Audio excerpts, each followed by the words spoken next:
At some point in time, every manager has a difficult employee working for them. You know the ones I'm talking about. The disrespectful ones. John, table 7 needs you. Hold on. Need a food runner. I saw that. I'm going as quick as I can. The gossipy ones.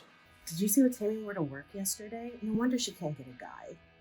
Ted drove Karen home. I wonder what that's about. The negative ones. I cannot wait till I get a real job. And get out of this place. I'm tired of people not showing up for work all the time. I think tomorrow, I'm just not going to show up and see how they like it. And the paranoid ones. Guys, it's almost Christmas. I hear we're going under. I can't lose this job. As you're watching this, I bet you're thinking about one of them right now, aren't you? What's really frustrating is that it's often your above average to even strong performers that are these difficult employees and have these issues. And while their behavior might not violate any specific policy, it still takes a toll on your entire team by creating a poor work environment that just feels like a dark, stormy, dreary day. Like storm clouds, eventually, they're going to burst open and there's going to be a storm. We're talking about employees that meet or exceed expectations, but do so with a bad attitude and make working with them a literal living hell. Maybe they're disrespectful, maybe they're negative, maybe they're just rude. Either way, they all amount to one thing, a problem. The only way to manage this situation is to deal with it by having a one-on-one conversation with the employee and going from there. During that one-on-one, you have two main options as far as how you want to structure having that conversation. They are the compliment sandwich and the big method. Let's talk about the compliment sandwich. You've probably heard of this before. It's often called the Oreo. In fact, it's even made it to the mainstream.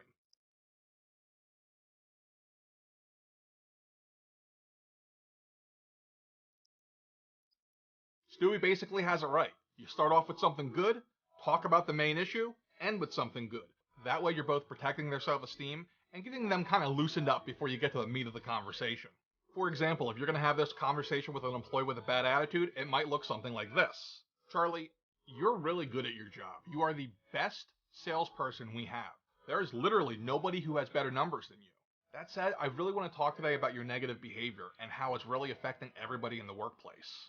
You really don't need to see that part. You know that conversation. Okay, you didn't need to see that part, so I fast forwarded. If you do need to see that part, check out my video on how to have conversations and write up employees here. If you're using the compliment sandwich, you have to make sure that the bread has some substance to it. So don't use really crappy things to say they're good at. Like this.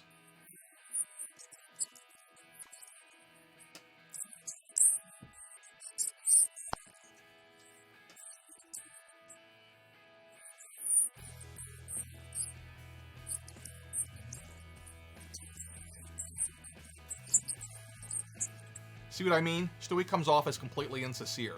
If you start off with something like, so you're always in uniform, that's really small. Probably not something worth starting off with. If they don't have any qualities good enough and substantial enough, then the Oreo method's not for you. A lot of managers really like the compliment sandwich as a way to frame their conversations, but it's not for everyone. There's some that it works really well for and some that it works really poorly for.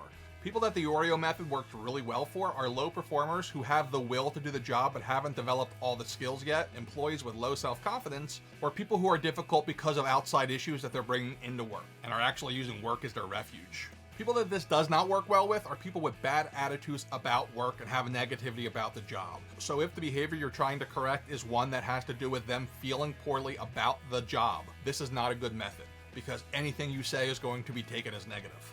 Think about the employee who thinks that they're always doing things right.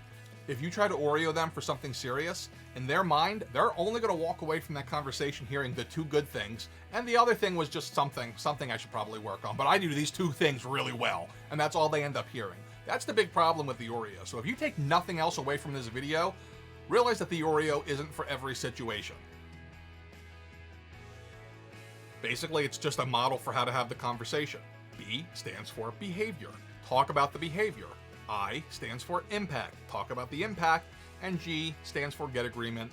That's where you end the conversation with them saying that they're going to work on it and improve.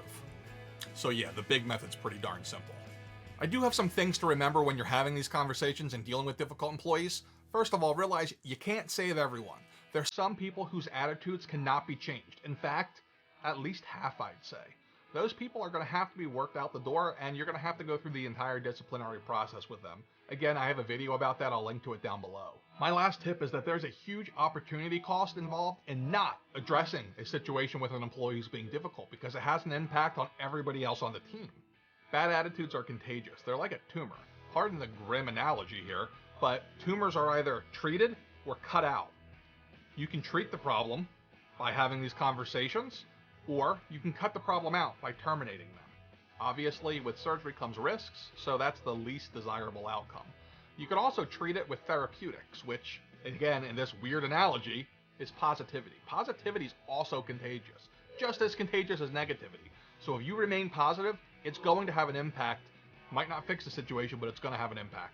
Check out my other videos that are on the screen now, and please consider subscribing. Till next time, remember, it's a beautiful day to be alive. Later.